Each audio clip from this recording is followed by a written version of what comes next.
नमस्कार, बहुत स्वागत है आपका इंडिया लीगल में। मैं हूँ राजश्री आपके साथ और आज इंडिया लीगल में एक बेहद ख़ास विषय लेकर आपके सामने हाजिर हुई हूँ। एनकाउंटर, एक ऐसा शब्द जो कि पुलिस महकमे पर एक बड़ा सवालिया निशान लगाता है, एक ऐसा शब्द जो कि खाकी को कटघरे में खड़ा करता है। कानून व्यवस्था के नाम पर अदालत के बाहर ही गैंगस्टर्स का हिसाब चुकता जब खाकी करने लगती है तो कई बुनियादी सवाल उठ खड़े होते हैं। सिनेमाई पर्दे पर ये सारी बहादुरी तो एक अलग कहानी पेश करती है, लेकिन अगर ज़मीनी हकीकत देखें तो सब कुछ बदला बदला सा नजर आता है। उत्तर प्रदेश के चित्रकूट जेल में हुए सनसनीखेज शूट आउट के बाद इनकाउंटर का मामला एक बार फिर से बेहद गर्म है। कहा यह जा रहा है कि इनकाउंटर करने वाले पुलिस वालों पर कहीं सरकार का अभयदान तो नहीं, कहीं महकमा भी उन्हें बचाता तो नहीं। जैसे मुंबई पुलिस ने तो ऐसे पुलिस वालों को इनकाउंटर स्पेशलिस्ट तक का तगमा दे डाला था। कभी अंडरवर्ल्ड के खिलाफ मुंबई पुलिस का मुख्य हथियार उसके इनकाउंटर स्पेशलिस्ट ही हुआ करते थे। क्या ये उत्तर प्रदेश में भी शुरू हो गया है या अन्य राज्यों में भी कुछ ऐसी ही प्रथा शुरू हो रही है? अब इस बात का डर सबको सताने लगा है। यूं देखा जाए तो पुलिस ने अंडरवर्ल्ड की बोलती बंद करने के लिए, खासकर मुंबई पुलिस ने अंडरवर्ल्ड की बोलती बंद करने के लिए 1999 से 2004 तक 5 वर्षों में संदिग्ध और न्यायतर या एक्स्ट्रा जुडिशियल हत्याओं को इनकाउंटर करार देकर 500 से ज्यादा लोगों को मार गिराया था। इससे पहले पंजाब के आतंकवाद के दौर में भी मुठभेड़ों का सहारा लिया गया। वैसे इनकाउंटरों से पुलिस का मोहभंग तब शुरू हुआ जब अंडरवर्ल्ड के लिए काम करने वाले गैंगस्टर सोहराबुद्दीन शेख के 2004 में किए गए एनकाउंटर पर 2007 में गुजरात पुलिस के 3 वरिष्ठ अधिकारियों को जेल भेजा गया। लेकिन अब भी एनकाउंटर हो रहे हैं और होते रहते हैं। आंकड़ों की यदि हम बात करें तो हाल फिलहाल में उत्तर प्रदेश काफ़ी चर्चा में रहा। यूपी की यदि हम आंकड़ों को देखें तो पिछले 4 साल में यूपी पुलिस ने 7,500 से ज़्यादा एनकाउंटर किए, जिसमें 132 अपराधी मारे गए, 2,900 से ज़्यादा अपराधी गंभीर रूप से जख्मी हुए। राष्ट्रीय मानवाधिकार आयोग के मुताबिक 1 जनवरी 2005 से 20 मार्च 2019 के बीच उसे देश भर में फेक एनकाउंटर से जुड़ी 211 शिकायतें मिली थीं। इनमें से सबसे ज़्यादा फेक इनकाउंटर की शिकायतें आंध्र प्रदेश में दर्ज की गईं। इस अवधि में कुल यदि हम 57 बात करें कुल मामलों की, तो कुल 57 मामले दर्ज किए गए हैं। वहीं इस सूची में उत्तर प्रदेश दूसरे नंबर पर आया। यहाँ इस अवधि में 39 मामले दर्ज किए गए। गौर करने की बात है कि देश में 45% फेक इनकाउंटर भी उत्तर प्रदेश में ही हुए हैं। संविधान में इनकाउंटर शब्द का जिक्र कहीं नहीं है। आईपीसी हो या सीआरपीसी, भारतीय कानून में कहीं भी इनकाउंटर को वैध ठहराने का कोई प्रावधान नहीं है। सुरक्षा बल और अपराधियों के बीच हुई मुठभेड़ में जब किसी अपराधी की अचानक मौत हो जाती है तो पुलिसिया भाषा में उसे इनकाउंटर कहा जाता है। कानून में वैसे कहीं भी इनकाउंटर को किसी भी तरीके से वैध ठहराने का कोई भी तरीका, कोई भी प्रावधान नहीं है। यूं आमतौर पर लगभग सभी तरह के एनकाउंटर्स में पुलिस आत्मरक्षा के दौरान हुई कार्रवाई का जिक्र ही करती आई है। सीआरपीसी की धारा 46 ये कहती है कि अगर कोई अपराधी खुद को गिरफ्तार होने से बचाने की कोशिश करता है या पुलिस की गिरफ्त से भागने की कोशिश करता है या पुलिस पर हमला करता है तो इन हालातों में पुलिस उस अपराधी पर जवाबी हमला कर सकती है। लेकिन पुलिस को साबित करना होगा कि उन्होंने ये सेल्फ डिफेंस में गोली चलाई थी। एनकाउंटर पर सुप्रीम कोर्ट और राष्ट्रीय मानवाधिकार आयोग ने इस मामले पर अपने नियम कानून अलग से सबके सामने स्पष्ट कर रखे हैं। एनकाउंटर में मौत को लेकर कोर्ट ने कुछ ज़रूरी बातें कही हैं, जैसे कि 1999 में सामाजिक संस्था people's union for civil liberties ने सुप्रीम कोर्ट में याचिका दायर की थी। इस याचिका में साल 1995-97 के दौरान मुंबई पुलिस द्वारा अंजाम दिए गए 99 मुठभेड़ों पर सवाल उठाए गए थे। इस केस में जस्टिस आर.एम. लोढ़ा और जस्टिस रोहिंटन नरीमन ने 16 बिंदुओं का दिशा निर्देश जारी किया था। सुप्रीम कोर्ट का स्पष्ट निर्देश है कि अगर इनकाउंटर के दौरान पुलिस गोली चलाती है या उसे गोली चलानी पड़ती है तो मौत होने की स्थिति में एफआईआर दर्ज की जाएगी और पूरे घटनाक्रम की एक स्वतंत्र जांच सीआईडी से या दूसरे पुलिस स्टेशन की टीम से करवानी जरूरी है, जिसकी निगरानी एक वरिष्ठ पुलिस अधिकारी करेगा, जो एनकाउंटर में शामिल सबसे उच्च अधिकारी से एक रैंक ऊपर होना चाहिए। वारदात के 48 घंटों के भीतर ही पुलिस को मामले की रिपोर्ट राष्ट्रीय मानवाधिकार आयोग को भेजनी होगी। एनएचआरसी की गाइडलाइन ये कहती है कि फर्जी एनकाउंटर का शक होने पर जांच होनी जरूरी है। 2020 के यदि हम एक न्यूज़ रिपोर्ट की बात करें तो एक सर्वे के हिसाब से जो हम सभी ने किया, उसमें यूपी में जिन 74 मुठभेड़ मामलों में मौत हुई, उनकी मजिस्ट्रियल जांच पूरी होने के बाद पुलिस को क्लीन चिट मिल गई। ये आप देखिए, ये वो सारे बिंदु हैं जहां पर बचाव के रास्ते खुल जाते हैं। अदालत ने 61 मामलों में पुलिस की क्लोजर रिपोर्ट को स्वीकार कर लिया। जाहिर है कि इससे जांच आयोग पर सवाल खड़े हुए और मीडिया ने भी खड़े किए, हम सभी ने किए। लेकिन आज हम एनकाउंटर से जुड़े तमाम मामलों की तह तक जाकर इसे समझने की कोशिश करेंगे और सबसे पहले हम आपको एक रिपोर्ट दिखाते हैं जिसके तहत आप ये समझ सकेंगे कि आखिर ये एनकाउंटर शब्द जो बड़ा फिल्मी सा लगता है, वो कैसे हमारे समाज में प्रवेश कर चुका है, कैसे पुलिसिया महकमे के लिए एक अलग से ये एक तरह से तगमा बन गया है, तमगा बन गया है, और उसके अलावा कैसे इसको लेकर इसका दुरुपयोग किया जा रहा है और जो अभी तक हमारे उपलब्ध जो कानून की धाराएं हैं उसमें से बचने के रास्ते कैसे निकाल लिए जाते हैं और क्या अपराधियों के भी मानवाधिकार होंगे, इस पर भी एक बड़ी बहस चली। और ख़ासकर तब जब यदि ऐसी स्थिति हो, जब कोई आतंकवाद की स्थिति हो या ऐसी स्थिति हो जब देश सुरक्षा की बात आए और ऐसा व्यक्ति जो कि देशद्रोही है, और यदि किसी तरह की कार्रवाई में पुलिस या सेना इस तरह के किसी व्यक्ति को मारती है तो क्या वहाँ पर भी मानवाधिकार आएगा? क्या वो एनकाउंटर देश हित में नहीं माना जाएगा या समाज हित में नहीं माना जाएगा? तमाम तरह के सवाल हैं। तमाम तरह की संस्थाएं इस पर अलग अलग विचार रखती हैं, अलग अलग तरीके से इसे समझने की कोशिश की जा रही है। अदालतों ने अपनी स्थिति बहुत स्पष्ट की है, लेकिन इसमें और भी बहुत कुछ है जो ठीक करने की ज़रूरत है। आखिर कहाँ कहाँ पर ठीक करने की ज़रूरत है? एनकाउंटर को लेकर कौन कौन से सवाल उठते रहे हैं जिसका जवाब अब हम ढूंढने की कोशिश कर रहे हैं। तो आप देखिए रिपोर्ट, और रिपोर्ट के बाद बेहद ख़ास पैनल से आपको रूबरू कराऊंगी और इस पूरे मामले को पूरी तरीके से समझने की कोशिश करेंगे।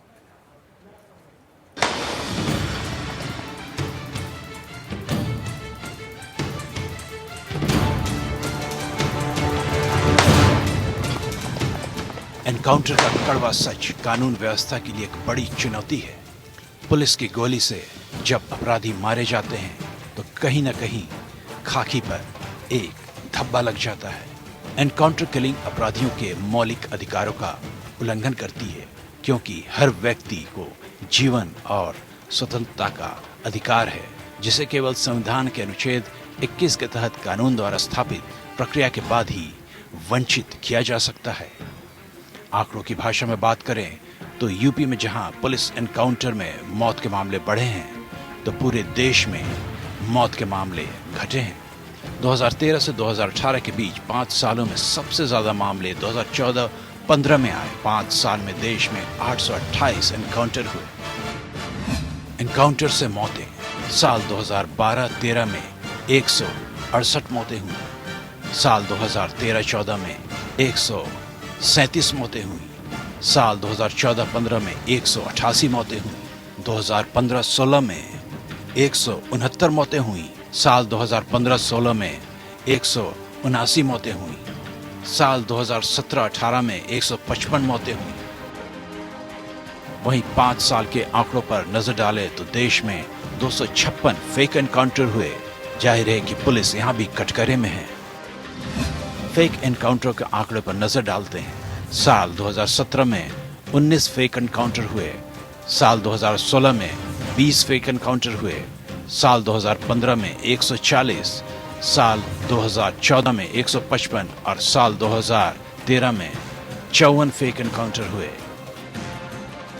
सुप्रीम कोर्ट ने 2015 में पुलिस एनकाउंटर के संबंध में दिशा निर्देश जारी करते हुए हर एनकाउंटर की जांच को अनिवार्य किया था। पुलिस एनकाउंटर पर जो दिशा निर्देश है वे कहते हैं कि मौतों की जांच एक स्वतंत्र सीआईडी टीम करे। एनकाउंटर में हुई सभी मौतों की न्यायिक जांच जरूरी। एनकाउंटर वारदात राष्ट्रीय मानवाधिकार आयोग या राज्य आयोग को सूचित हो। अगर एनकाउंटर में अपराधी घायल होता है तो उसे मेडिकल की सुविधा दी जाए। अपराधी की मौत पर रिश्तेदार को सूचित किया जाए। एनकाउंटर में हुई मौत में शामिल पुलिस अधिकारियों को वीरता पुरस्कार तब तक नहीं दिए जाएं जब तक जांच उन्हें बरी नहीं करती। कानून और संविधान में तो एनकाउंटर जैसी वारदातों को रोकने के लिए कई प्रावधान और दिशा निर्देश हैं, लेकिन जमीनी हकीकत में इनका पालन नहीं होता। कानून व्यवस्था बनाए रखने की चुनौती का सामना करते हुए पुलिस महकमा कहीं न कहीं कटघरे में खड़ा हो ही जाता है। Bureau report. तो क्या एक सभ्य समाज में एनकाउंटर जैसे कार्रवाइयों को हमें वैध ठहराना चाहिए, नहीं ठहराना चाहिए, इसका जो दुरुपयोग है उसे कैसे रोक सकते हैं, इन सभी चीज़ों पर बात करने के लिए हमारे साथ बेहद ख़ास पैनल जुड़ रहा है। हमारे साथ जस्टिस के.जी. बालाकृष्णन, पूर्व चीफ जस्टिस ऑफ इंडिया और नेशनल ह्यूमन राइट कमीशन के चेयरमैन रह चुके हैं, हमारे साथ जुड़े हैं। बहुत बहुत शुक्रिया sir, very welcome to you sir. Vikas Pahwa हमारे साथ जुड़ रहे हैं, वरिष्ठ अधिवक्ता सुप्रीम कोर्ट के, इस पूरे विषय पर खास जानकारी रखते हैं। विकास पाहवा जी, आपका बहुत बहुत शुक्रिया सर मुझसे जुड़ने के लिए। ए.के. जैन साहब जुड़े हैं, पूर्व डीजीपी उत्तर प्रदेश, हमारे साथ जुड़े हुए हैं। और साथ में doctor Neha Mishra, associate professor हैं जिंदल ग्लोबल लॉ स्कूल की, और इस विषय पर विशेष पकड़ है उनकी, विशेषकर मानवाधिकार और इनकाउंटर के विषय पर। सबसे पहले मैं justice K G. Balakrishnan, I will come to you sir. What do you think sir, how serious is the problem of police encounters, especially if we talk about fake encounters? It is a serious problem in many states. Sir. Because number of people are being killed by police in many states, and legal action, the guidelines of the MHRCs are not followed. Sir. The guidelines issued by the Supreme Court is not being followed, and the problem is sometimes the serious in some of the states. I don't want to name the states, but the number of killings are increasing. The problem is our criminal justice system is a little slow. So the people have got a feeling that the criminals are not properly punished with time. Sir. So the people are happy if this their sort of happiness is generated among the people that why not these criminals are some people are happy with this they express happiness over the encounter killing. But this is violation of the law. It is against the constitutional principles. It is against Article 6 of the civil and political rights of the so they are very important that we should follow a rule of law, and we should follow the normal rules. Sir. Article 21 of the Constitution is to be followed. The right to life is to be protected by the state. Sir. But sir, that is why the encounter is we deprecate the practice of encounter. Sir, but in legal terms, sir, if we talk about in legal terms, what distinguishes a genuine encounter from a fake encounter? Fake encounter, all encounter, there is no That's encounter of that. That's what I'm saying, sir. Encounter is encounter itself. It should. All encounter killings are fake. Sometimes the police is being attacked by the group of criminals when they are taken to custody or taken from one place to another.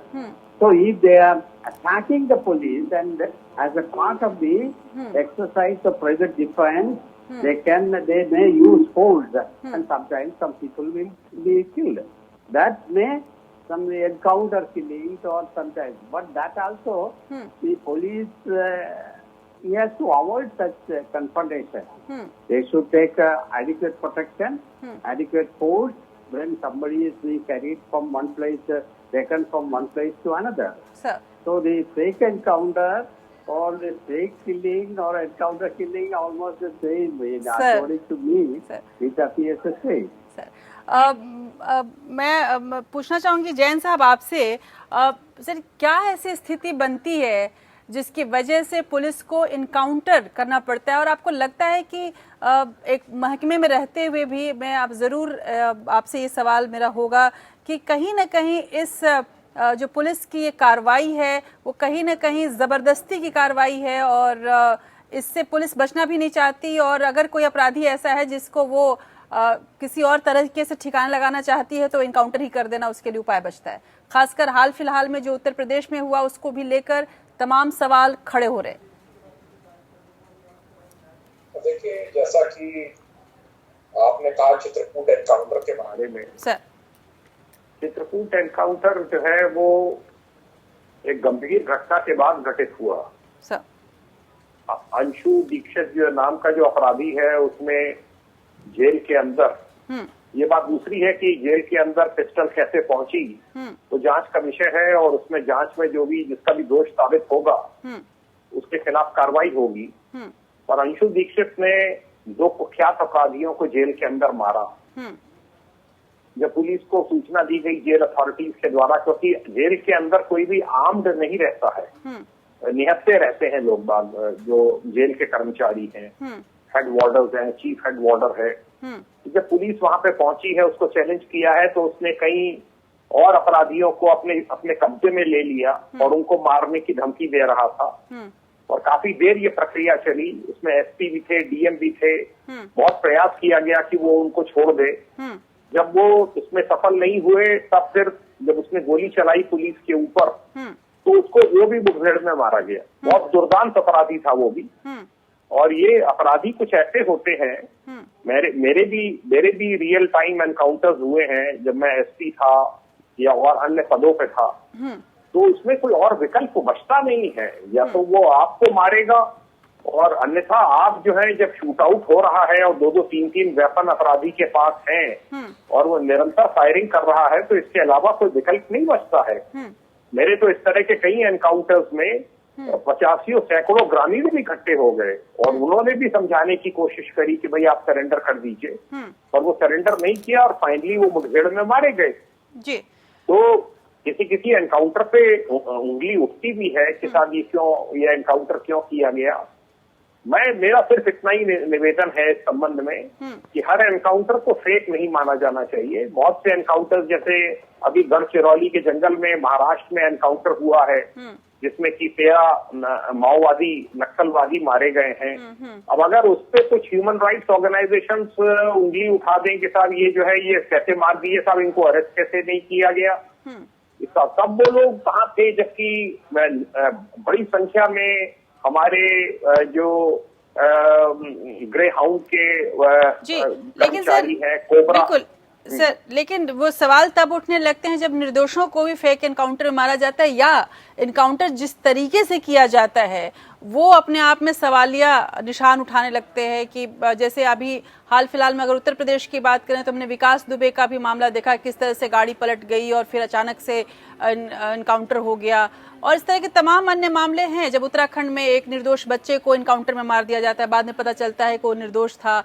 तो ये सब कुछ एक सवालिया निशान उठाते हैं। लेकिन नेहा जी, मेरा आपसे सवाल होगा कि कौन सी ऐसी स्थितियां बनती है जिसकी वजह से पुलिस इस तरह के एनकाउंटर का अंजाम देने में ज्यादा आगे दिखती है, और क्या वो अपना चेहरा बचाना चाहती है या कई बार गलती हो जाती है, ऐसा आपको लगता है?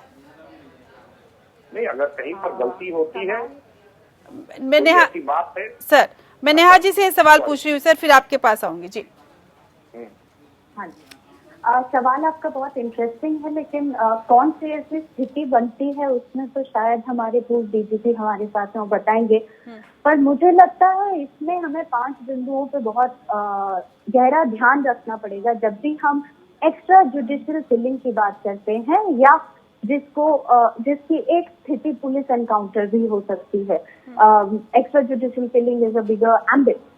तो हमारे जो लीगल सिस्टम का मूल आधार है वो चलता है रूल ऑफ लॉ से। इंडिया में we are also adhering to presumption of innocence.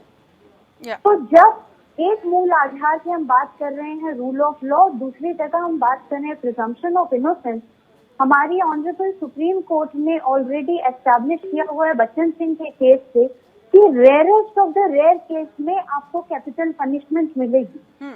तो ये जो इंस्टेंट जस्टिस का कॉन्सेप्ट है जिसमें हम ग्लोरीफाई भी कई बार कर देते हैं, और मैं इसमें किसी तरह ये नहीं कहना चाहती कि हो सकता है कई बार ऐसी स्थिति उत्पन्न होती है जहाँ पे पुलिस को इंस्टेंट एक्शन लेना पड़ता है, but if it becomes a norm कि हम एक इंस्टेंट जस्टिस दें, तो कहीं ना कहीं हम ये सवाल उठा देते हैं कि the capital punishment we are giving as a part of instant justice और उसको फिर ग्लोरीफाई कर रहे हैं, तो क्या वो कॉन्फ्लिक्ट करती है उस बेसिक मानवाधिकार से और ह्यूमन राइट्स और हमारे लीगल जस्टिस सिस्टम से जो बात करता है प्रिजम्पशन ऑफ इनोसेंस की और rule of law and capital punishment only in rarest of the rare cases.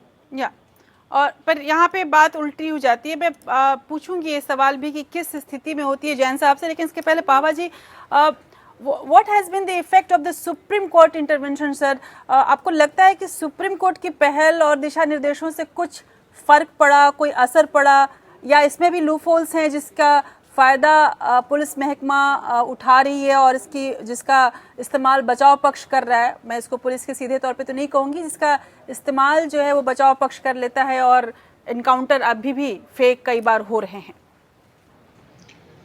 देखिए, मेरे हिसाब से एक बड़ा इंपॉर्टेंट एस्पेक्ट ये है कि क्यों ये एनकाउंटर्स बार बार हो रहे हैं। जरूरी नहीं है कि सारे एनकाउंटर्स फेक ही हैं, जैसे जैन साहब ने बताया, there are some genuine confrontation with the criminals also. देखिए, जितनी भी गाइडलाइंस है नेशनल ह्यूमन राइट्स कमीशन की या सुप्रीम कोर्ट के जजमेंट हैं, उसमें भी 2014 में PUCL के केस में उन्होंने गाइडलाइंस दी हैं। आप मुझे ये बताइए, और मैं सबसे पूछना भी चाहूंगा कि कितने केसेस में फेक एनकाउंटर में आज तक कन्विक्शंस हुए हैं? जी बिल्कुल कम। वो आज जी तो बिल्कुल। मैंने अपने ऑफिस में अगर किसी को बोला आप रिसर्च करके बताइए कि 1950 से ऑनवर्ड कितने कन्विक्शन हुए हैं, तो बहुत ही मिनिस्क्यूल परसेंटेज है। बिल्कुल। which shows that there is no deterrence of the rule of law, particularly for the people who are in uniform. They know that even if they do a fake encounter, nothing will happen to them. Because these guidelines at the end of the day can only assure that there should be a proper investigation. Now, who will conduct the investigation? The police department will conduct an investigation. If it is CID is also part of the same police force.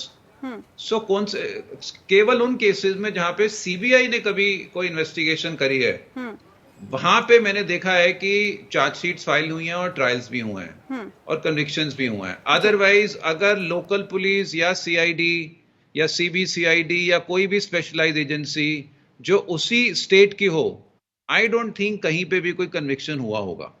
सो मैं नहीं समझता कि ये national human rights condition की guidelines या supreme court की guidelines कोई बहुत ज्यादा हेल्प कर रही हैं, क्योंकि जब तक perpetrator of crime, in this case people in uniform, are not arrested, they are not charge sheeted, there are no swift trials, तब तक ये फेक एनकाउंटर्स होते रहेंगे। बिल्कुल। और आप देखिए फेक एनकाउंटर क्यों हो रहा है। फेक एनकाउंटर हो रहा है कुछ तो लोगों के प्रेशर में, जैसे सोशल मीडिया आज की डेट में बहुत ज्यादा प्रेवलेंट है। इससे पहले कि कोई इंसिडेंट होता है, the entire world knows about it, and then people start forming an opinion on Twitter and the other forums, जिसकी वजह से पुलिस अंडर प्रेशर आ जाती है। They also want to satisfy the public, so they believe in swift justice. So it's better to kill that man rather than to send him to jail so that he can have a trial. So मैं समझता हूं कि rule of law should prevail. किसी भी democratic setup में, किसी भी civilized society में, the best symbol is the symbol of rule of law. Is the rule of law being followed or not? बिल्कुल। तो ये सिचुएशन डिटीरिएट हो रही है। आपके नंबर्स बता रहे हैं कितने एनकाउंटर्स हो रहे हैं day in and day out. So मैं समझता हूं कि the supreme court should come up with fresh guidelines and this matter should be taken seriously. I don't think the law which stands as it is today is sufficient. जी because we don't see convictions in these बिल्कुल cases. मैं K G साहब से इस पर लेना चाहूंगी जरूर. Justice K G Balakrishnan, my question to you sir. So do you think, as mister Pahwa very clearly made it, that the laws are not enough, like who can curb the fake encounters, the counting of the fake encounters. So do you think, sir, are there strong enough laws to prevent fake encounters, or are there enough penal provision to deter fake encounters? When there is fake encounter, the case will be registered, it should be registered and should be investigated. Sir. As our learned brother said, it would be investigated only by the police, by an agency of the police. Naturally, unless there is a proper investigation, the case cannot end in conviction. And the real culprit could be brought to law. Sir. But many a time it is not being done, or it doesn't usually happen. So there should be proper investigation. Investigation should be by an independent agency. But in some of the cases that has ended in conviction. But the problem is it is being investigated by their own police fraternity.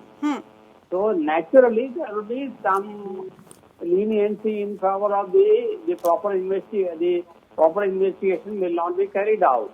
So that may, in some states, that is a problem. So there should be a proper investigation, and the state can find out an independent agency whenever there is an encounter death and a serious allegation of encounter. The independent agency could investigate the case, and case could be registered. Sufficient guidelines have been issued by the Supreme Court and also NHRC. NHRC has stated that within 48 hours, if there is any encounter, it should be reported to the NHRC. Sir, bilkul. And the case also should be investigated properly. Sir. All these guidelines are there. And many cases, the cases are investigated properly, that ended in conviction also. Sir, but most of the say that all cases have been entered in acquittal. Sir, but most of the cases, these guidelines are not been followed, sir. Jain साहब, आपसे सवाल है कि एक आंकड़े हैं, जैसा कि पावा साहब ने भी कुछ आंकड़े रखे, हमने रिपोर्ट में भी दिखाई कि कितने इनकाउंटर हुए, कितने बरी हो गए. यदि मैं उत्तर प्रदेश की बात करूं तो 2020 की जो एक रिपोर्ट है जो हम लोगों ने की, एक सर्वे हमने किया, उसमें 74 मुठभेड़ में मौतें हुई. उनकी मजिस्ट्रियल जांच पूरी होने के बाद पुलिस को क्लीन चिट मिल गई. अदालत ने 61 मामलों में पुलिस की क्लोजर रिपोर्ट को स्वीकार कर लिया. अब जाहिर है कि इससे जो जांच आयोग है उन पर सवाल उठे, क्योंकि जो कातिल है वही मुंसिफ है, तो जाहिर सी बात है कि उस पर कई तरह के सवाल उठे. अब मुझे ये समझना था कि क्या आपको लगता है कि जो जांच एजेंसीज हैं उन पर कहीं ना कहीं पॉलिटिकल प्रेशर भी होता है, राजनीतिक दबाव होता है, जैसे कि हमने विकास दुबे मामले को इतना हाइप मिला और कहा गया कि इसमें राजनीतिक दबाव भी रहा है, तो आपको लगता है सर कि एक राजनीतिक दबाव भी होता है, इस वजह से जो सुप्रीम कोर्ट के निर्देश हैं या मानवाधिकार आयोग के निर्देश हैं वो भी फॉलो नहीं किया जा रहा है?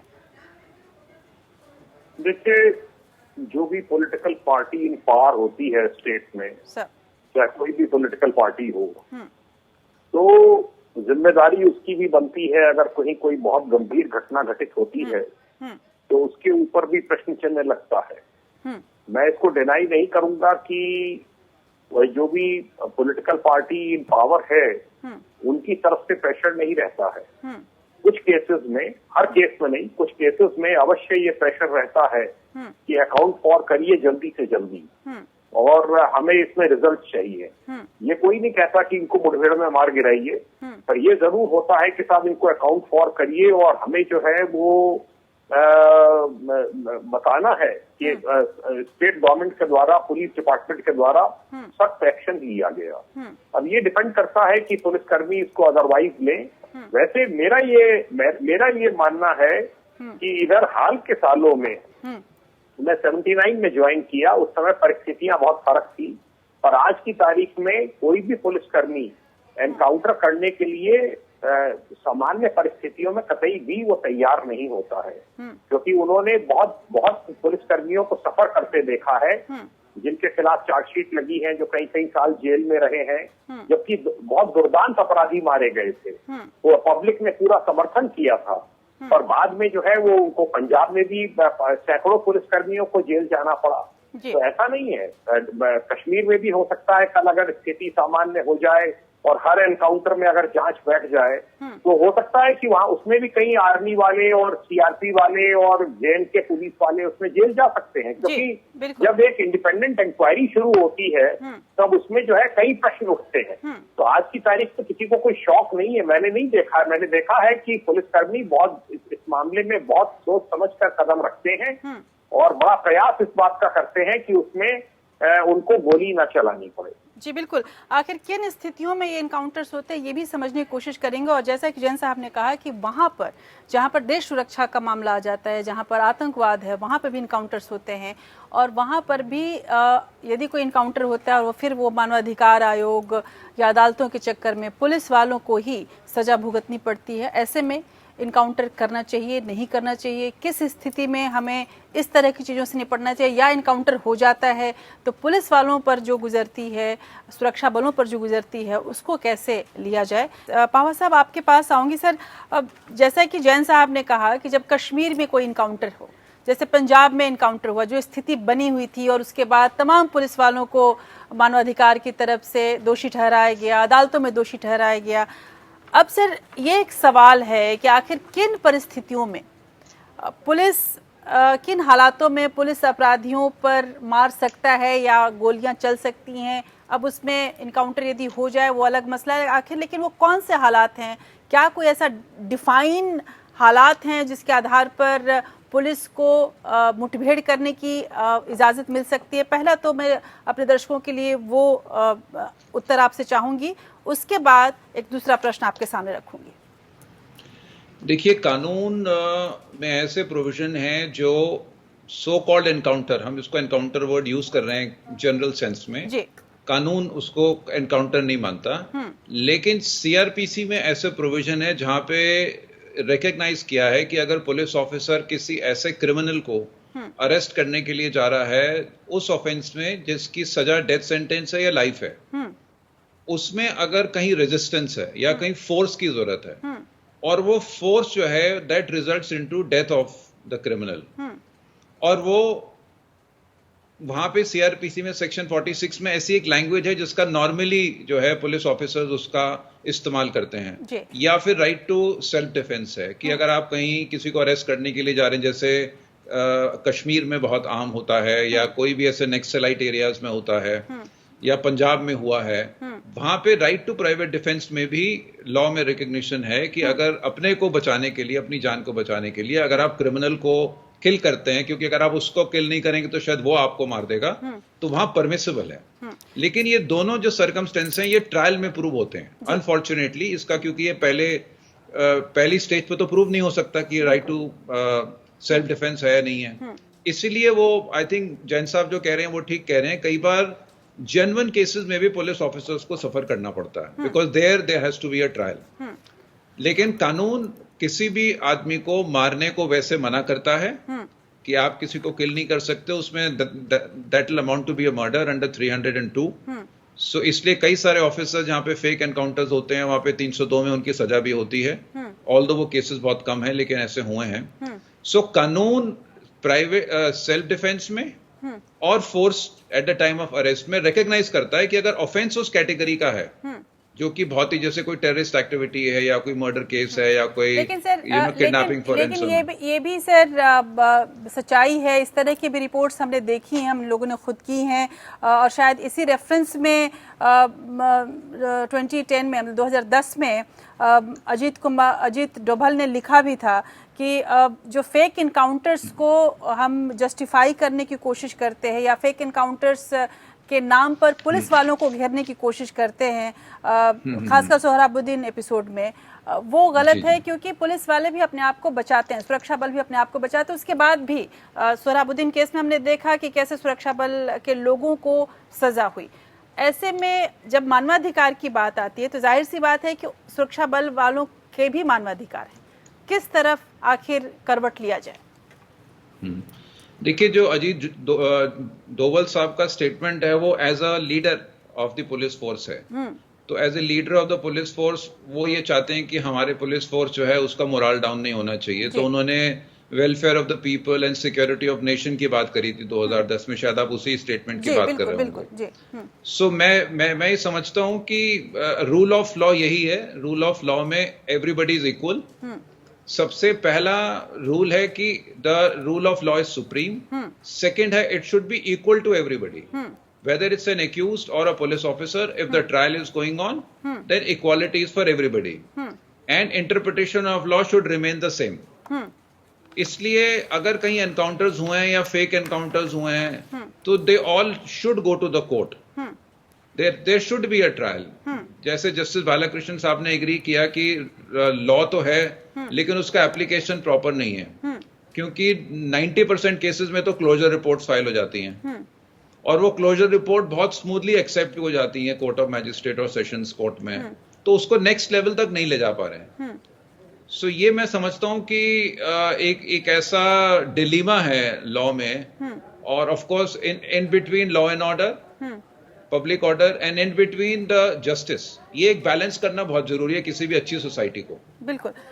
सो इसलिए रूल ऑफ लॉ को इसलिए अप्लाई किया जाए कि जहां पे लॉ एंड ऑर्डर भी सही रहे, मेंटेन रहे, और at the same time everybody should get justice also. जी बिल्कुल। एंड जो हमारे जो सिक्योरिटी फोर्सेस है उनके मोरल भी अप होने चाहिए। Justice Balakrishnan, in cases where army or paramilitary forces, we are talking about that only, are involved, the state has invoked consideration of national security and safeguarding the morale of the forces as an additional jurisdiction for not robbing encounters death. Do you think it's legal, sir, and it's okay with if any paramilitary force or army is doing encounter, so they are immune? It is very difficult question in the sense that in those states, especially Manipur, not now, in early period, we do not know what was the political situation there, what was the attitude of the people at that time. They were against the state and in a fighting mood. So the army has to maintain the peace and tranquility in the society. While maintaining that peace and tranquility, they have to sometimes use force because the people are belligerent. They are in a sense of war. So we cannot say, sitting in Delhi or some other place, we cannot say, no, they shall not use force. They shall not, they shall talk peace and all. The NHRC, there were series of complaints. Then we said, we do not know the situation there. So what is the state of affairs there? If the army had to use the force, they have to use the force. And in that process, somebody is killed, and sometimes there were a large number of people who were killed. That is to protect the integrity of the nation, and that we can't classify as encounter killing. The Maoist attack or the fight of group of people against the state, they have to meet then the army or any other force has to do it. Then we cannot classify it as encounter killing and they have committed offense. That is only unless we know the situation there. जी professor Neha, जब encounter हो जाता है एक बड़ा सवाल तब ये उठता है कि एनकाउंटर होने के बाद क्या। सुप्रीम कोर्ट ने इस पर बड़ी स्पष्ट गाइडलाइन दी, जस्टिस लोढ़ा और जस्टिस नरीमन की बेंच ने दिया, लेकिन आप उसमें कहाँ कहाँ कमी देखती हैं और क्यों ऐसा लगता है कि तमाम गाइडलाइंस के बावजूद जो सुरक्षा बल हैं या पुलिस महकमा है वो इन सब चीज़ों का पालन नहीं कर रहा है? वो कमी कहाँ पर है? तो पहले तो मैं एक शब्द पर ही बोलना चाहूंगी कि हम बार बार एक वर्ड यूज कर रहे हैं, encounter. The moment we say encounter, there is already an established law. Om Prakash case में the court already said that the word encounter will amount to state sponsored terrorism, right? ये बहुत ही एक्सट्रीम फ्रेज है जहां पर हम एनकाउंटर शब्द को counter कर रहे हैं स्टेट स्पॉन्सर्ड टेररिज्म से। तो हमें समझना चाहिए कि as a state what is the responsibility, can we call it encounter और it may be an extra judicial killing, जिसके की प्रोविजन अभी हमें पहले इस पैनल में भी दिए कि हमारे पास पहली चीज की एनकाउंटर वर्ड को कहीं पर भी हमारा लॉ रिकॉग्नाइज नहीं कर रहा है, हमारा कॉन्स्टिट्यूशन रिकॉग्नाइज नहीं कर रहा है। The only thing that is given is private defence. और दूसरा सीआरपीसी में कि जब आप अरेस्ट करने जा रहे हैं तो आप एक पुलिस ऑफिसर कितनी एक्स्ट्रा फोर्स यूज कर सकता है, और उस एक्स्ट्रा फोर्स में अगर डेथ हो जाए, और ये सवाल आपके सवाल से जोड़ेगा कि अगर ये हो जाए तो उसके बाद क्या, क्योंकि उसके बाद क्या हमारे ये सवाल भी खड़े करता है कि क्या हमारे पास प्रोविजंस हैं। इस समय हमारे पास गाइडलाइंस हैं, एनएचआरसी, ये guidelines, supreme court has given guidelines, it has actually condemned the word even extra judicial killings in any form. आपने अभी आर्मी और बाकी फोर्सेस की भी बात की है, वहां पर जब आप एक किसी तरह की किलिंग की बात करते हैं तो उससे मैं सहमत नहीं हूँ, उसको आप एनकाउंटर शब्द देंगे या वो काउंटर इंसर्जेंसी के एक्ट हैं जहां नेशनल सिक्योरिटी इन्वॉल्व हो रही है, तो ये जो टर्म्स हैं इनको हम these are not interchangeable terms. We need to be very very clear about that. और वो एस्टैब्लिश कैसे होगा, वो एस्टैब्लिश लीगल पॉइंट से होगा, because it is a question of fact, so it has to be every time established by an independent committee. तो ये यहाँ पर मैं आपके सवाल पर आ जाती हूँ कि ये अगर हो जाता है तो अब हमें पहले ये पता करना होगा कि अकाउंटेबिलिटी किसकी है, क्योंकि कमिटीज और इंडिपेंडेंट कमिटी ऑलरेडी हमारे पास गाइडलाइन है इंडिपेंडेंट होनी चाहिए, या तो सीबीआई की कमिटी फॉर्म होगी या फिर उस पुलिस स्टेशन को अथॉरिटी दी जाएगी जो खुद इस केस में इन्वॉल्व नहीं था। अब जैसा कि जैन साहब ने भी बताया यहाँ पर कि मोस्टली तो क्लोजर रिपोर्ट की फाइल हो जाती है and how many convictions actually do take place.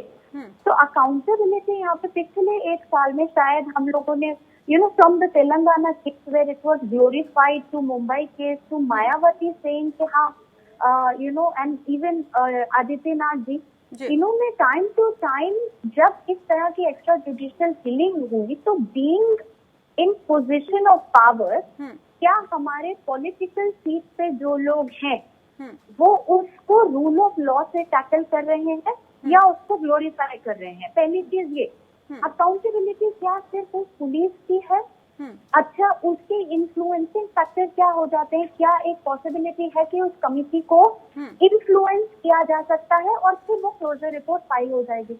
अब इन्फ्लुएंस करने वाले लोग कौन है? क्योंकि जब तक हम इन सवालों के जवाब नहीं ढूंढेंगे एक गाइडलाइन बनाने से उसका आंसर नहीं आ पाएगा। जी बिल्कुल। तो we need to look at these things that what are the influencing factors. तो सोशल मीडिया, पब्लिक प्रेशर, और the moment political leaders in power holders they will glorify it, जो जनता है वो इस चीज को एक्सेप्टेबल नॉर्म मानेगी जी, और से आप एक ऐसे डायरेक्शन में जा रहे हैं जो रूल ऑफ लॉ के अगेंस्ट है। So what to do in these things? It's very easy to say, okay, be neutral, object, but how to reach there? There has to be a shift in approach. बिल्कुल। और जैन साहब, ये सवाल आपसे ही भी है जो नेहा ने आपको कई बार रेफर भी किया कि जिस तरह से पुलिस महकमे पर दबाव रहता है, एक तरह से चौतरफा दबाव रहता है। आजकल सोशल मीडिया का दबाव अलग है, पॉलिटिकल दबाव अलग है। क्या आपको लगता है, और पुलिस का अपने अंदर की जो उनकी वर्किंग सिचुएशन है वो हम सभी जानते हैं कि उसमें कितने रिफॉर्म की ज़रूरत है, क्या आपको ऐसा लगता है कि ये जो इंटरनल एक तरह से महकमे के अंदर भी एक फ्रस्ट्रेशन भी है, उन सब को दूर करने के लिए पुलिस को अब अलग तरीके से ट्रेनिंग और उनके मानसिकता में बदलाव की ज़रूरत है, और ताकि इस तरह के जो एक्स्ट्रा जुडिशियल किलिंग मैं इसको कहूँ ये बंद हो सके या ख़त्म हो सके? देखिए, मैं बहुत पहले से इस बात को कहता आया हूँ कि पुलिस को भी इंडिपेंडेंस दी जानी चाहिए। जी। जिस प्रकार जुडिशरी को इंडिपेंडेंस है, उसी प्रकार से पुलिस को भी इंडिपेंडेंस दी जानी चाहिए। पुलिस किसी भी राजनीतिक दल के दबाव में उसको काम नहीं करना चाहिए। हम लोग इस बात को बार बार उठाते रहे हैं और ये इस देश का एक बड़ा दुर्भाग्यपूर्ण पहलू है कि सुप्रीम कोर्ट की, ऑनरेबल सुप्रीम कोर्ट की 5 जजेस की बेंच का एक जजमेंट है प्रकाश सिंह केस में, उसको आज तक पालन नहीं कराया गया है। हर स्टेट गवर्नमेंट, हर पॉलिटिकल पार्टी चाहती है कि पुलिस उसके बिल्कुल शिकंजे में रहे और अगर पुलिस के ऊपर दबाव पड़ता है, अवश्य पड़ता है, मैं इस बात को मानता हूँ, तो पुलिस उसको नजरअंदाज नहीं कर सकती है। कोई पुलिस अधिकारी नहीं चाहता है कि उसको ह्यूमिलेट करके किसी घटना के बाद सस्पेंड करके हटा दिया जाए। वो दिन रात इसमें लग जाता है कि भाई इसको मुझे अकाउंट फॉर करना है और मुझे इसको शीघ्र से शीघ्र इसको पकड़ना है या जेल भेजना है, और अगर मुठभेड़ होती है तो इसको मारा जाना है। इसमें पब्लिक का भी सहयोग मिलता है। मैं आपको बताऊं, इसमें पब्लिक भी बहुत इस बात के लिए इच्छुक रहती है और सूचनाएं देती है कि साहब ये अपराधी फला जगह इसकी सूचना मिली है, ये मिला है। तो सबसे पहले तो अगर हमें ये रूल ऑफ लॉ एस्टेब्लिश करने की बात हम लोग तो पूरे देश में करते हैं, तो हमको ये भी इस पे विचार करना चाहिए कि पुलिस को भी, जस्ट लाइक जुडिशरी, पुलिस को भी जो है इंडिपेंडेंट एक विंग होना चाहिए और पुलिस के ऊपर किसी प्रकार का कोई दबाव नहीं होना चाहिए। वो उनके वरिष्ठ अधिकारी मिलकर एक पॉलिसी फॉर्मुलेट करें और अपना नियम कानून के हिसाब से पूरे विभाग को चलाएं। जी, justice Balakrishnan, your comment on this, do you think that police should be independent as judiciary is? Independence of the police should be restricted to the matter of investigation and maintenance of the rule of law, maintenance of law, and in these matters, police should have independence. They should have free hand in the matter of investigation, and also recording of the FIR, giving, following the rules contained in the CRPC for the independence. There should not be no interference by other agencies. That is good, but the independence shall not be misused in any way. So whenever this kind of killing happens, we see that the next step is this, the grieved parties goes to NHRC. But SC bench made it clear that the involvement of NHRC is not necessary unless there is serious doubt about independent and impartial investigation. How can impartiality of probe be ascertained, and does the NHRC have enough teeth or legal sanctions to probe or push the investigation? Clearly more needs to be done in this regard, we know, but do you think that NHRC is powerful enough to do any kind of action against these kind of things? No, NHRC is solely a recommendatory body. NHRC is concerned with the violation of the human rights. If there is any serious violation of human rights committed by the public officials, NHRC has got the power to give proper direction to the administrators. If any police officer has done any mistake, NHRC can give direction to the government to take proper action against him. That is the only recommendation. NHRC is not conducting investigation or any serious inroad into the matter of encounter killing. In every encounter, there will be always a violation of human rights. That aspect is alone is concerned with the NHRC. Sir, Pawar साहब, अब हम जब देखा जाए कि इस तरह की चीज़ें यदि हो रही हैं तो जाहिर सी बात है कि पुलिस के लिए और जो भी व्यक्ति पीड़ित है उन सब के लिए दो ही रास्ते बचते हैं, या तो अदालत बचती है और या फिर ह्यूमन राइट्स कमीशन या मानवाधिकार आयोग जैसे चीज़ें बचती हैं। अब ऐसे में आपको सर क्या लगता है कि एक बीच का रास्ता क्या हो जिसकी वजह से रूल ऑफ लॉ की जो हम बात कर रहे हैं उसकी स्थापना हो सके और जो इस तरह की एक्स्ट्रा जुडिशियल किलिंग है या इनकाउंटर जैसी स्थितियों से बचा जा सके? जो पुलिस की दलीलें होती हैं जो आमतौर पर कुछ खास पहलुओं पर जोर देती हैं, उसको हटाकर सच्चाई को सामने रखा जा सके?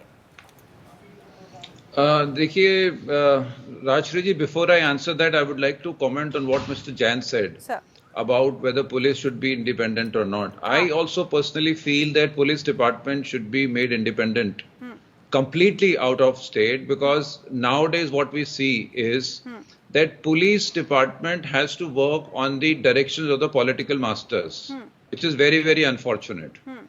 And that makes the entire system very, very weak.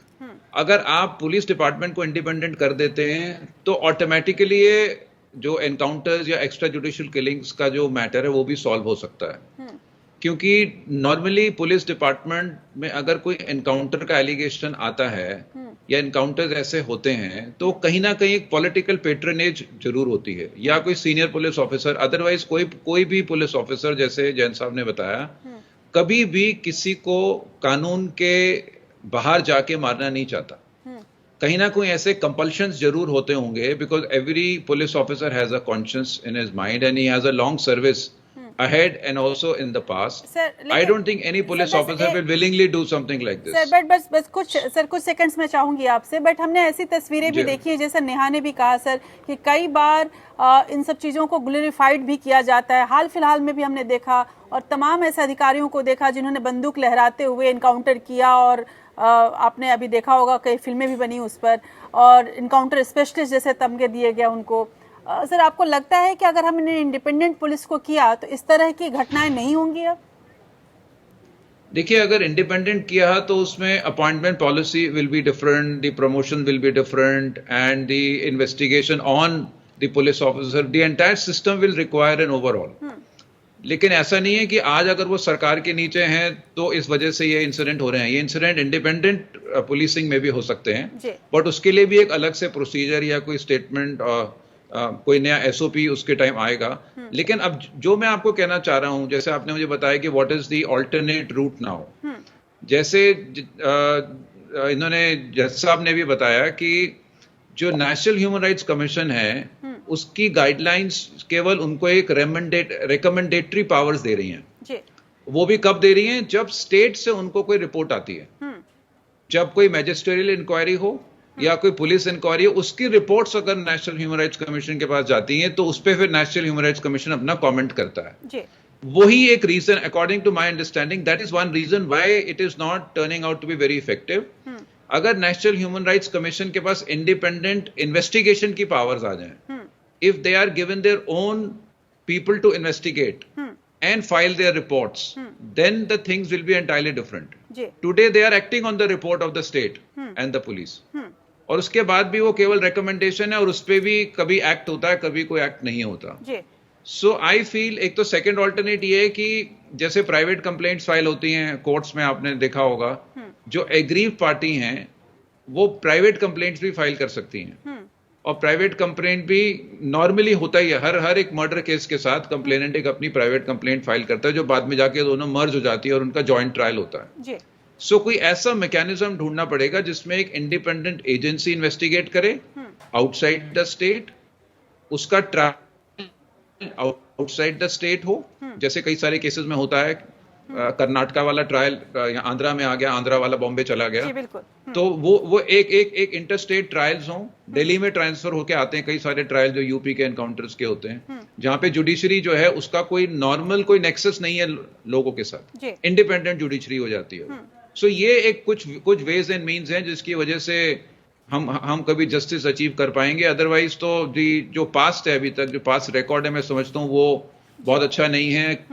Convictions बहुत कम हैं, जिसकी वजह से शायद ये एक कॉन्फिडेंस रहता है पुलिस वालों को। दैट इज वाई, जैसे आपने बताया कि पिस्तौल हवा में लहरा के, that shows the confidence which they have, कि हम अगर ये कर भी देंगे तो शायद हमारे खिलाफ कोई एक्शन नहीं होगा, या तो पॉलिटिकल पेट्रनेज की वजह से या जो ये कानून में जो थोड़ी बहुत खामियां हैं उसकी वजह से। जी बिल्कुल। नेहा, क्या एक फाइनल कमेंट आपसे चाहूंगी, क्या आपको लगता है कि कहीं ज़्यादा रिस्पॉन्सिबल होने की ज़रूरत है, चाहे वो पुलिस या महकमा हो या फिर जो ह्यूमन राइट्स जैसे आयोग हैं या फिर अदालतों के दरवाजे हैं, ज़्यादा संवेदनशील होने की ज़रूरत है, ज़्यादा रिस्पॉन्सिबल होने की ज़रूरत है?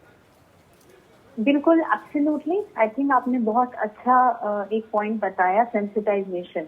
ये बहुत बहुत इम्पोर्टेंट है, क्योंकि कहीं ना कहीं मैं बहुत बड़ा हिस्सा रही हूँ पुलिस ऑफिसर्स और प्रोसिक्यूटर की ट्रेनिंग का समय समय पर। तो ये जो मैंडेटरी ट्रेनिंग जनरली जब हम कहते हैं सेंसिटाइजेशन के प्रति, ये ऑन पेपर तो होती हैं, क्योंकि मैं एकेडमिक बैकग्राउंड से आती हूँ, पर वो 1 दिन या 2 दिन या 2 घंटे की चीज नहीं है जब हम एक माइंडसेट बदल रहे हैं। और यहाँ जो चीज है वो बहुत बड़ी बैलेंसिंग एक्ट है। तो we are actually fighting against seeing that whether यहाँ पे नेशनल सिक्योरिटी की बात हो रही है या प्राइवेट डिफेंस की बात हो रही है, और या इस केस में सच ऐसी सिचुएशन क्रिएट हुई कि एक किलिंग हो गई। तो इसमें अंततः मैं यही कह सकती हूँ कि हमें ये बहुत ही बड़े बैलेंसिंग एक्ट करना होगा। पर किसी भी तरह की एक जजमेंट कोट करूंगी मणिपुर के जो एक्स्ट्रा जुडिशियल किलिंग के ऊपर जो ओवर 1528 एक्स्ट्रा जुडिशियल किलिंग जो हुआ था, और उसमें असम राइफल भी इन्वॉल्व हुई और आर्मी भी और मणिपुर पुलिस भी। तो इसके केस से भी जब SIT तो कोर्ट एक्चुअली सेड, हमें बस एक चीज याद रखने की जरूरत है कि case to case basis of course वो न्यूट्रलिटी की जरूरत है और सेंसिटाइजेशन की जरूरत है, पर इसी के साथ we must remember because there is rule of law the court help, there is no concept of absolute immunity from trial by criminal court. और जो ये चीज जब हम याद कर जाएंगे और समझ जाएंगे कि एब्सोल्यूट इम्यूनिटी नहीं मिल सकती, so it can be any forces, but yes the justification को बताना और उसको रीजनेबल जो सर्कमस्टेंस है उसमें सिर्फ प्रूव नहीं करना, वो सेंसिटाइजेशन से समझना। तो अभी हम उसे एज अ एक्सेप्शन नहीं एज अ रूल लागू करते हैं कि अच्छा किल कर तो बाद में देखा जाएगा उसका कैसे हम उससे बचते हैं। तो it has to be used as an exception, rare circumstances. बिल्कुल, बहुत बहुत शुक्रिया आप सबों का मेरे साथ इस कार्यक्रम में हिस्सा लेने के लिए। इस पूरे मामले को यदि हम देखने की और समझने की इस पूरे बहस के बाद कोशिश करें तो इतना तो स्पष्ट है कि इनकाउंटर जैसे शब्दों की कोई गुंजाइश हमारे देश में नहीं होनी चाहिए, और हमारे ही देश में क्यों, किसी भी स्वस्थ प्रजातांत्रिक देश में इस तरह की बातों की कोई गुंजाइश नहीं है, और इसीलिए शायद संविधान में इनकाउंटर जैसा कोई शब्द नहीं है। एक स्वस्थ प्रजातंत्र की पहचान यही होती है कि हर व्यक्ति वहाँ अपने आप को सुरक्षित समझे, आज़ाद समझे, स्वतंत्र समझे। यदि कहीं कोई ज़बरदस्ती हो भी जाती है तो उसे न्याय मिले। हम उम्मीद करते हैं कि जिस तरह की अभी स्थितियां बन रही हैं, जिस तरह की जागरूकता फैल रही है और उसमें थोड़ी और संवेदनशीलता डाली जाए तो जाहिर सी बात है कि हमारे देश में कम से कम इस तरह की स्थितियों से अब निपटना नहीं पड़ेगा। ये आंकड़े जो अब डरा रहे हैं वो डराना बंद करेंगे। लेकिन यहाँ पर यह भी देखना बेहद ज़रूरी है कि वो लोग जो हमारे देश और समाज के लिए दुश्मन बन रहे हैं, जो हमारे सुरक्षा बलों पर ज़्यादती कर रहे हैं, वो लोग जो हमारे देश हित के खिलाफ हैं, उनसे हम कैसे पार पाएं। इसके लिए बड़ा ही ज़रूरी है कि हम अपने सुरक्षा बलों के मानवाधिकार का भी ध्यान रखें। न केवल मरने वाले का ही मानवाधिकार होता है, बल्कि जो मारता है उसका भी मानवाधिकार है। यदि स्थितियां इस बात की इजाज़त देती हैं, यदि वो आत्मरक्षा के लिए ऐसा कुछ करता है, देश सुरक्षा के लिए ऐसा करता है, तो कहीं ना कहीं हमारा कानून वैसी स्थिति में हमारे बल के साथ ही खड़ा होगा। लेकिन उसके बावजूद अभी तक जो भी हमारे पास व्यवस्था है, जो तंत्र है, उसमें सुधार की ज़रूरत है, इसमें कोई शक नहीं। चाहे वो मानवाधिकार आयोग है, उसे कहीं ज़्यादा अधिकार की ज़रूरत है, या फिर पुलिस महकमा है, उसे आज़ादी की ज़रूरत है, और साथ ही एक तरह से उसे जो दबाव पे रखा जा रहा है उस दबाव से उसे बचाने की ज़रूरत है। और इन तमाम चीज़ों के लिए जिम्मेदार हैं हमारी सामाजिक और राजनीतिक स्थितियाँ। ज़रूरत है कि हम अपने सामाजिक और राजनीतिक स्थितियों को लेकर ज़्यादा संवेदनशील हों, ज़्यादा गंभीर हों, और जो हमारी वो अंग हैं जो हमारे समाज को समेटने और संभालने का काम कर रहे हैं, उन पर किसी तरह का दबाव न पड़े। तब शायद हम आदर्श भारत की कल्पना कर सकेंगे, आदर्श मानवतावादी भारत की कल्पना कर सकेंगे। इसी आदर्श की कल्पना में आज बस इतना ही। नमस्कार।